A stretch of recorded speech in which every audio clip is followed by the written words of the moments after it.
পঞ্চগড়ের সীমান্ত এলাকায় ভারতীয় সীমান্তরক্ষী বাহিনী বিএসএফ এর গুলিতে আনোয়ার হোসেন নামে এক বাংলাদেশি নিহত হয়েছেন।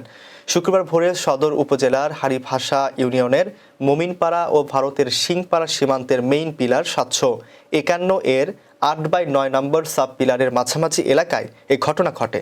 নিহত আনোয়ার জেলার তেতুলিয়া উপজেলার দেবনগর ইউনিয়নের দেবগড়ের রফিকুল ইসলামের ছেলে।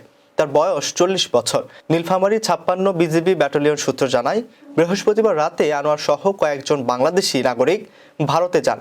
ভোরের দিকে ফেরার পথে ভারতীয় সীমান্তের ভেতরে বিএসএফ এর ৯৩ ব্যাটালিয়নের চানাকিয়া ক্যাম্পের সদস্যরা তাদের লক্ষ্য করে গুলি চালালে ঘটনাস্থলে মারা যান আনোয়ার।